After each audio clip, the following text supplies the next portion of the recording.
Hello everyone, welcome to engineering express.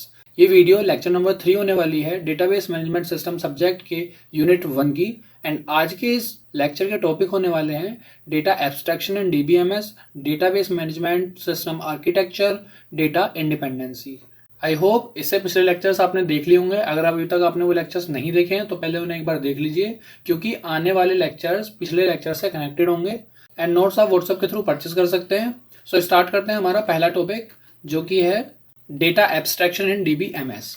Data abstraction is a concept in DBMS that allow user to interact with the data without knowing the internal details of how it's stored and managed. Data abstraction जो है वो concept है DBMS के अंदर, जो कि allow करता है यूजर को डेटा से इंटरेक्ट करने का बिना ये जाने कि वो अंदर काम कैसे करता है। मतलब अंदर की डिटेल से क्या मतलब है, डेटा सेव कैसे होता है, डेटा रिट्रीव कैसे होता है, डेटा का प्रोग्राम कैसे बना हुआ है, डेटाबेस बना कैसे, इन सब के बारे में कोई जानकारी नहीं होती है। तो ये वाला कॉन्सेप्ट क्या होता है, ये कॉन्सेप्ट ऐसा है जो यूजर को इंटरेक्ट करा देता है डेटा के साथ बिना इंटरनल डिटेल्स के जाने, हाइडिंग द कॉम्प्लेक्सिटी। एंड ये कॉम्प्लेक्सिटी को हाइड कर देता है। For example, real life example ले लेते हैं। जब कभी आप कोई कार चला रहे होते हो एंड आप ब्रेक लगाते हो तो आपको लगता है कि गाड़ी ब्रेक लगाने से रुक जाएगी, और वो रुकती भी है, लेकिन वो इंटरनली काम कैसे कर रहा है ब्रेक, इसके बारे में आपको कोई जानकारी नहीं होती है।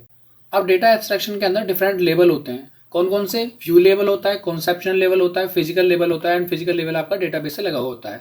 देखो, ये जो डायग्राम है ना, इनको बिल्कुल एग्जैक्ट ऐसे के ऐसे ही बनाना, आपको पूरे के पूरे मार्क्स मिलेंगे। एग्जामिनर जो कॉपी चेक करता है डायग्राम देखकर ही समझ जाता है कि हाँ, सामने वाले बंदे को कुछ पता होगा तभी उसने डायग्राम बनाया है, ठीक है ना। एंड इम्पैक्ट डालते हैं काफी अच्छा। इन द एंड जब आपके लेक्चर्स खत्म हो जाएंगे, जब आपकी यूनिट खत्म हो जाएगी, तो मैं आपको टिप्स एंड ट्रिक्स भी बताऊंगा कि किस तरीके से आप अच्छे मार्क्स गेन कर सकते हैं अपने एग्जाम में। आगे चलते हैं। सबसे पहले देखते हैं हम फिजिकल लेवल, जो आपका सबसे लोअर लेवल है। तो है क्या, इसके बारे में पढ़ते हैं। It's also known as internal level और स्टोरेज लेवल, मतलब अंदर का लेवल या स्टोरेज लेवल भी से बोलते हैं। It is the lowest level of the data abstraction, ये सबसे लोएस्ट लेवल होता है डेटा एब्स्ट्रैक्शन का, which defines how data is stored in the database, जो कि ये डिफाइन करता है कि हमारा डेटा किस तरीके से स्टोर किया गया है डेटाबेस में। It defines data structure use to store data and methods in database, ये डिफाइन करता है डेटा स्ट्रक्चर को जो कि यूज किए गए हैं हमारे डेटा स्टोर करने के लिए, एंड मेथड्स क्या होते हैं, which are use to access the data, मतलब मेथड्स वो मेथड्स जिनके थ्रू हम एक्सेस कर पाते हैं अपने डेटा को, ठीक है। It is a very complex to understand and hence kept hidden from the user, ये थोड़ा सा कॉम्प्लेक्स होता है इसको अंडरस्टैंड करना कि ये किस तरीके से काम करता है, इसी वजह से ये यूजर से हाइड होता है। Data administrator decides how and where store the data in the database, data administrator होते हैं जो डिसाइड करते हैं कि किस तरीके से और कहां पे आपको स्टोर करना है डेटा। आई होप आपने पिछले लेक्चर को ध्यान से पढ़ा होगा एंड आपने पढ़ा होगा कि डेटा एडमिनिस्ट्रेटर कौन होते हैं, ठीक है। अगर अभी तक नहीं पढ़ा है तो पिछले लेक्चर्स को एक बार जरूर से देख लो। नेक्स्ट पॉइंट है physical level deals with the actual storage details like data organisation, disk space allocation and data access method. जो फिजिकल लेवल है वो डील्स करता है एक्चुअल स्टोरेज डिटेल से, मतलब इसका क्या मतलब है, ये होता है हमारा organisation, disk space allocation and data access method, कि कितना स्पेस है, कितना उसे एलोकेट करना है, ऑर्गेनाइजेशन कौन सी है, और मेथड्स कौन कौन से यूज हो रहे हैं, एंड किस तरीके से एक्सेस हम कर सकते हैं उन मेथड को। ये सारी चीज फिजिकल लेवल में डिसाइडेड होती है। सेकंड आता है आपका कॉन्सेप्चुअल लेवल, फिजिकल लेवल से ऊपर वाला लेवल होता है, या आप इसे बोल सकते हो कि ये व्यू लेवल से नीचे वाला लेवल है। तो क्या है, ये बीच का लेवल है, एक मीडियम, ठीक है ना। तो इसके बारे में पढ़ते हैं आप। Also known as logical level या सिमेट्रिक लेवल, आपसे लॉजिकल लेवल से भी पूछ सकता है, 2 मार्क्स में अलग से भी क्वेश्चन आ जाता है कि कॉन्सेप्चुअल लेवल या लॉजिकल लेवल क्या होता है, ठीक है। It is a intermediate level present next to the physical level. It defines what data is present in the database and the relationship between the data. ये डिफाइन करता है कि क्या डाटा प्रेजेंट है डेटाबेस के अंदर और क्या रिलेशनशिप है उस डाटा के बीच में। It is less complex as compared to the physical level. ये थोड़ा सा कम कॉम्प्लेक्स होता है समझने के लिए as compared to physical level. At this level, programmer and database designer defines the structure of the database, including table and their relationships, data types and formats, primary keys and version keys, indexes and view. इस level पर जो आपके programmers होते हैं, database designers होते हैं, वो define करते हैं स्ट्रक्चर उसका। स्ट्रक्चर में क्या क्या टेबल हो सकती हैं, रिलेशनशिप हो सकते हैं, डेटा टाइप हो सकता है, फॉर्मेट कैसा होगा, प्राइमरी की क्या क्या क्या है, ओरिजिन की कौन सी है, इंडेक्सेस कौन से हैं, एंड व्यू कौन कर सकता है, ठीक है। ये सारी चीजें हमारे कॉन्सेप्चुअल लेवल के अंदर आती हैं। फिर आता है आपका व्यू लेवल। व्यू लेवल क्या होता है, डायग्राम में देखते हैं एक बार। देखो, ये है आपके व्यू लेवल। यहाँ पे क्या डिफरेंट टाइप के व्यू लेवल हैं, या तो आपने व्यू लेवल बोल सकते हैं, या ये यूजर लेवल है, यहाँ पे हमारा यूजर इंटरेक्ट करता है हमारे डेटाबेस से, ठीक है। एक बार पढ़ते हैं। Also known as external level and user level, अभी बताया ना मैंने आपको, यूजर यहाँ पे होते हैं तो ये यूजर लेवल होता है, या एक्सटर्नल लेवल भी इसे बोलते हैं। It is the highest level in abstraction, ये हमारा हाईएस्ट लेवल होता है एब्स्ट्रैक्शन में। There are different level of views and each view defines only a part of whole data which is required to the user. हमारे पास में different type के levels होते हैं व्यू के। अब प्रत्येक व्यू जो होता है वो डिफाइन करता है पूरे डेटा का सिर्फ एक पार्ट जो भी रिक्वायर्ड है यूजर को। मान लो मैं बैठा हूं, मेरे को सिर्फ नेम देखने हैं, आप बैठे हो आपको उनकी डिटेल्स देखनी है, तो डेटा ये जो होगा व्यू लेवल, वो डिफरेंट टाइप की जो व्यू लेवल है उसमें जो मेरा वाला है वो सिर्फ मेरे को नेम दिखाएगा एंड आपका वाला आपका पूरा डेटा दिखाएगा, उसको पूरी पूरी इन्फॉर्मेशन दिखाएगा। This level defines many views of same database for simple view to user. ये लेवल डिफाइन करता है बहुत सारे व्यू सेम डेटा के for simple view to user, मतलब खाली यूजर को दिखाने के लिए। This is the highest level and easiest to understand for the user. ये सबसे हाईएस्ट लेवल होता है हमारा एंड सबसे इजी होता है यूजर के लिए अंडरस्टैंड करने से। देखो ये जो इजी है यहाँ पे, ये कॉम्प्लेक्स है या ये ज्यादा कॉम्प्लेक्स है, किसके लिए होता है? ये यूजर्स के लिए होता है। हम चीजें देखते हैं यूजर के कंपैरिजन में कि यूजर को कैसा लग रहा है, तो यूजर के लिए तो कॉम्प्लेक्स है, ठीक है, ये वाला भी थोड़ा सा कॉम्प्लेक्स है लेकिन ये वाला इजी है, ठीक है। की डिफरेंस क्या है इन तीनों के बीच में? Physical level, logical level and view level.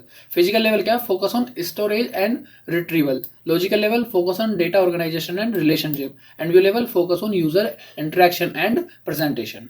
Okay, ये था आपका यहाँ पे level of data abstraction. Okay, अब आपसे क्वेश्चन क्या पूछेगा?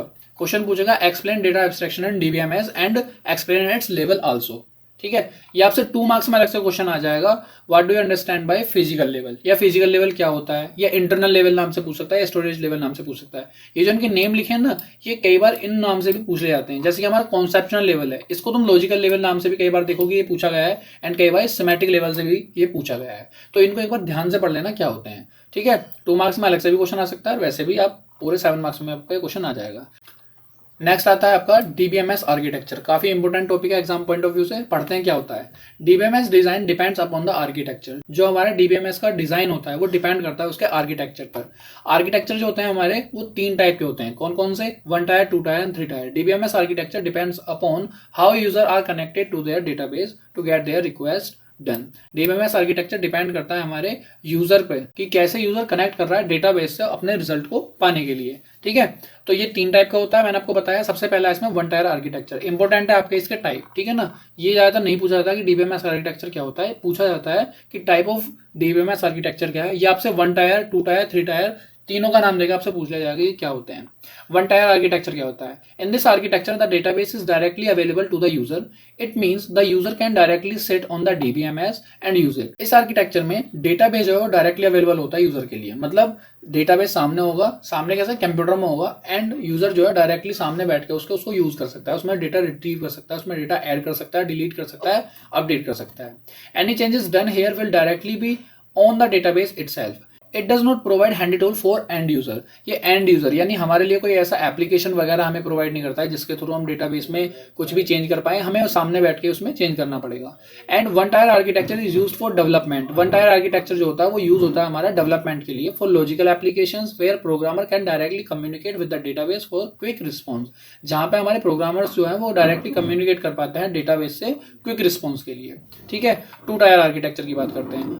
The 2 tier architecture is same as basic client server. बिल्कुल क्लाइंट सर्वर की तरह होता है ये, जैसे क्लाइंट है एंड सर्वर है, इसी की तरह होता है बेसिक बिल्कुल। In this 2 architecture application on the client side can directly communicate with the database at the server side. जो आपका एप्लीकेशन है क्लाइंट के साइड, देखो यूजर है, यूजर के साइड में एप्लीकेशन है, मतलब यूजर इंटरेक्ट कर रहा है एप्लीकेशन के थ्रू डेटाबेस से। इतना ही तो लिखा है कि यूजर जो है एप्लीकेशन के थ्रू डेटाबेस से कम्युनिकेट कर रहा है। Application on the client side can directly communicate with the database. Database कहाँ है? हमारा सर्वर साइड पे है, okay. For this communication, API like OOBC, JDBC are used. इस communication के लिए हमें ODBC and JDBC की जरूरत होती है। The user interface and application program are run on the client side. जो हमारा यूजर इंटरफेस होता है एंड एप्लीकेशन प्रोग्राम होते हैं वो रन होते हैं हमारे क्लाइंट साइड पे, ठीक है। The server side is responsible to provide the functionalities. जो हमारा सर्वर साइड है वो रिस्पॉन्सिबल होता है फंक्शनलिटीज के लिए, like query processing and transaction management के लिए। To communicate with the DBMS client side application, create a connection with the server side.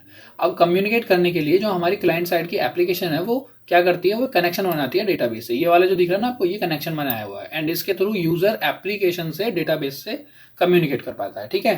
3 tier architecture में क्या होता है? एज सेम एप्लीकेशन यहाँ पे और सेम एप्लीकेशन यहाँ पे। एक बार आप पढ़ो आपको समझ में आ जाएगा। मैं आपको डायग्राम से बताता हूँ क्या होता है। इस तरफ यूजर कम्युनिकेट करता है अपनी एप्लीकेशन से, एप्लीकेशन कम्युनिकेट करती है एप्लीकेशन से सर्वर साइड वाली से, एंड सर्वर साइड वाली एप्लीकेशन कम्युनिकेट करती है डेटाबेस से, ओके। इजी सा लिखा हुआ है, अब एक बार पढ़ लेते हैं। The 3 tier architecture contain another layer between the client and server. In this architecture client can not directly communicate with the server, मतलब जो यूजर है वो डेटाबेस से डायरेक्टली कम्युनिकेट नहीं करता। The application on the client side, ये वाली, interact with the application on the server side, यानी इस वाली एप्लीकेशन के साथ, which further communicate with the database system, जो कि आगे की तरफ डेटाबेस से कम्युनिकेट करती है। एंड इस तरीके से आप पूरा कम्युनिकेट कर पाता है यूजर अपने डेटाबेस से। And user has no idea about the existence of database beyond the application server. जो यूजर होता है इसको कोई अंदाजा नहीं होता कि भाई दूसरी तरफ कोई एप्लीकेशन है और उसके पीछे डेटाबेस है। उसको यही लग रहा होता है कि मैं सीधा डेटाबेस से ही कम्युनिकेट कर रहा हूँ। And the database also has no idea about any other user beyond the application. And database को भी ये पता नहीं होता कि कोई एप्लीकेशन के पीछे की तरफ कोई यूजर है जो उसका यूज कर रहा है। ठीक है, अब आगे चलते हैं। आगे आपका आता है तीसरा टॉपिक आज का, वो है आपका डेटा इंडिपेंडेंसी। डेटा इंडिपेंडेंसी क्या होता है? Data independency can B explain using 3 schemas architecture. इसे हम एक्सप्लेन कर सकते हैं 3 स्कीमा आर्किटेक्चर से। कौन कौन से हैं? External level, logical level, physical level. Data independency is a priority of DBMS by which we can change database schemas at one level of the database system without changing the database schema at the next higher level. मतलब कहने का यह है, अगर मैं यहाँ change करता हूँ फिजिकल लेवल में तो इसका इफेक्ट कोई भी लॉजिकल लेवल पर नहीं पड़ेगा। एंड लॉजिकल लेवल में कोई चेंज करता हूँ तो उसका एक्सटर्नल लेवल पर कोई फर्क नहीं पड़ेगा। वो यहाँ पे लिखा हुआ है। ठीक है, अब बात करते हैं हमारे इन दोनों के बारे में। ये क्या है हमारे? Logical data independency and physical data independency. अलग से भी इसका क्वेश्चन पूछा जाता है आपसे कि इनके दोनों के बीच में डिफरेंस क्या है, वो भी आप बता सकते हो। तो there are 2 type of data independency. कौन सा? Logical data independency and physical data independency. Logical data independency क्या होता है? Logical data independency is usually required for changing the conceptual schema. Schema का मतलब होता है एक तरीके से स्ट्रक्चर आपका, without having the change the external schema. Logical data independency हमारा यूज होता है चेंज करने के लिए कॉन्सेप्चुअल स्ट्रक्चर को। कॉन्सेप्चुअल मतलब मैंने आपको भी ऊपर बताया ना, कॉन्सेप्शनल कौन सा होता है हमारा? Logical level. ध्यान से समझ लेना, अभी मैंने ऊपर बताया था कि इसको कॉन्सेप्शनल भी बोलते हैं एंड इसको लॉजिकल लेवल भी बोलते हैं। था ना यहाँ पे conceptional level and logical level. ठीक है, उसी के बारे में बात हो रही है कि कॉन्सेप्शनल लेवल यानी लॉजिकल लेवल में अगर हम कोई चेंज कर रहे हैं तो इससे ऊपर वाले लेवल यानी एक्सटर्नल लेवल पे इसका कोई फर्क नहीं पड़ेगा। Logical data independency is used to separate the external level from the conceptual level. Logical data independency use होता है सेपरेट करने के लिए एक्सटर्नल लेवल को एंड कॉन्सेप्शनल लेवल यानी लॉजिकल लेवल को। ठीक है, it allow us to make change in the conceptual structure like editing, modifying and deleting an attribute in the database। ये allow करता है हमें make change, मतलब change करने के लिए। किस तरीके का change? editing करना, modify करना, delete करना, attribute लगाना डेटाबेस में, लेकिन किस में? सिर्फ conceptual structure में। ठीक है, logical data independency occur at the user interface. ये हमारा होता है यूजर इंटरफेस लेवल पर। ठीक है, आपको समझ में आया होगा। ये वाला लॉजिकल हमने पढ़ लिया, अब पढ़ते हैं हम सीधा फिजिकल लेवल। इनके बीच का जो डिफरेंस है आप उसमें सेम पॉइंट्स लिख सकते हैं टेबल बना के। इस तरीके की टेबल बना के, इस तरफ आपका लॉजिकल इंडिपेंडेंसी एंड इस तरफ आपका physical data independency, and same point आप वहां पे लिख सकते हो। आपको पूरे मार्क्स मिल जाएंगे अगर आपसे डिफरेंस पूछता है इनका। सेकंड है आपका physical data independency. Physical data independency can be defined as the capacity to change the internal schema without having the change the conceptual schema. अभी मैंने आपको बताया था किसका, कि अगर मैं लॉजिकल लेवल में चेंज कर रहा हूँ तो एक्सटर्नल लेवल में चेंज नहीं होगा। अब बात कर रहे हैं फिजिकल लेवल की। अगर मैं इसमें चेंज करूँ तो इस पर भी कोई फर्क नहीं पड़ना चाहिए, सेम ही चीज होगी। तो वही चीज यहाँ पे लिखी है कि अगर हम इसमें चेंज करते हैं तो ऊपर वाले उसमें कोई चेंज नहीं होगा। स्कीमा मतलब मैं फिर से बता रहा हूँ, एक तरह से स्ट्रक्चर के बारे में यहाँ बात हो रही है। स्कीमा मतलब structure. If we do any change in the storage size of the database system server, then the conceptual structure of the database will not be affected. Okay, physical data independence is used to separate conceptual level from the internal level। ये point पे आपको समझ में आ गया होगा। Physical data independency occur at the logical interface level. ठीक है, अब ये इसका जो डायग्राम है इससे एक बार आपको समझ में आ जाएगा कि क्या चीज बोली जा रही है। ये नीचे आपका डेटाबेस है, यहाँ पे आपका फिजिकल लेवल है, यहाँ आपका लॉजिकल लेवल जिसे आप कॉन्सेप्शनल लेवल भी बोलते हैं, एंड यहाँ पे आपका एक्सटर्नल लेवल जिसे आप एंड लेवल या यूजर लेवल भी बोलते हो। और ये आपके फिजिकल डेटा इंडिपेंडेंसी, ये लॉजिकल डेटा इंडिपेंडेंसी जो इनको अलग कर रहा है वो हमारा लॉजिकल डेटा इंडिपेंडेंस है, एंड जो इनको सेपरेट कर रहा है वो हमारा फिजिकल डेटा इंडिपेंडेंस है। ठीक है, पॉइंट आप खुद बना के लिख दोगे और इनका डिफरेंस भी आपसे पूछा जाता है। तो आज के लेक्चर में इतना ही। नेक्स्ट लेक्चर में हम पढ़ेंगे हमारे डेटा मॉडल्स के बारे में। काफी इंपॉर्टेंट टॉपिक होगा आपका नेक्स्ट लेक्चर का। तब तक के लिए thank you very much for watching this video. And अगर आपको नोट्स अच्छे लग रहे हैं, पढ़ते ही आपको समझ में आ रहे हैं, तो आप नोट्स डाउनलोड कर सकते हो थ्रू व्हाट्सअप। आप इन्हें परचेज कर लेना, वहां से आपको PDF मिल जाएगी आपकी पेमेंट होते ही। वहां से लेने के बाद आप इन्हें प्रिंट आउट कराना चाहे प्रिंट आउट करा लेना, नहीं करना चाहे तो पढ़ते वक्त इन्हें साथ में ओपन कर लेना, ताकि जो भी चीज मैं बता रहा हूँ आप उसके साथ साथ याद कर पाएं। एंड कुछ भी चेंज अगर आपको थोड़ा बहुत करना है, कोई वर्ड आपको नहीं समझ में आ रहा तो मैं कोई अदर वर्ड उसकी जगह बताता हूँ, तो आप उसको भी यूज कर सकते हैं। Okay, thank you very much for watching this video. आपको वीडियो अच्छी लगी हो, लेक्चर समझ में आया हो तो प्लीज लाइक करें, शेयर करें, एंड अभी तक अगर आपने सब्सक्राइब नहीं किया है तो प्लीज सब्सक्राइब कर लीजिए for the further video. Thank you very much.